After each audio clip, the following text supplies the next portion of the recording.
나흘 만에 코로나19 확진자가 500명대로 떨어졌지만 여전히 4차 대유행의 우려가 큰 상황입니다.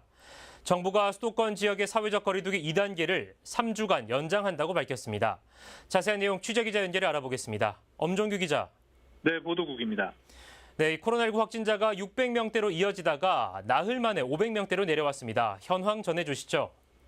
네, 오늘 0시 기준으로 신규 코로나 확진자는 587명으로 집계됐습니다. 네. 국내 발생 560명, 해외 유입 27명입니다.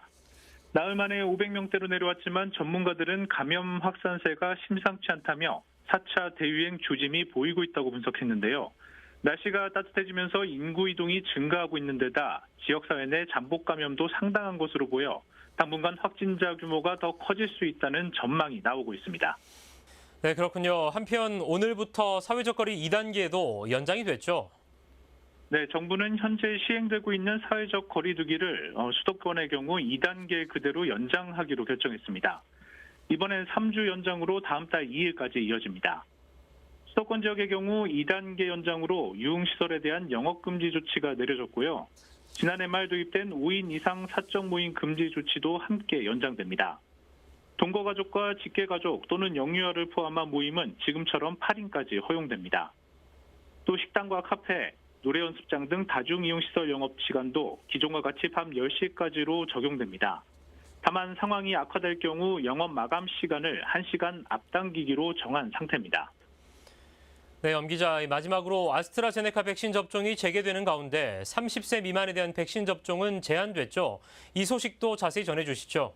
네, 혈전증 발생 등 부작용 발생 가능성으로 중단됐던 아스트라제네카 백신 접종이 재개됩니다. 방역당국은 오늘부터 아스트라제네카 백신 접종을 다시 시작한다고 밝혔는데요. 이에 따라 60세 미만과 감염 취약시설 종사자 등을 대상으로 접종이 진행될 예정입니다. 다만 30세 미만은 접종 대상에서 제외됐습니다. 유럽의약품청에서 30세 미만은 혈전증으로 인한 위험도가 있다고 판단했기 때문입니다. 2분기 우선 접종 대상자 중 30세 미만은 64만 명으로 전체 대상자 중 27%가 제외될 것으로 보입니다. 하지만 이미 1차 접종을 받은 30세 미만 대상자는 2차 접종이 진행될 예정입니다. 방역당국은 30세 미만에 대해 백신 수급과 도입 상황에 따라 어떤 백신을 맞을 것인지 보완책을 마련한다는 방침입니다.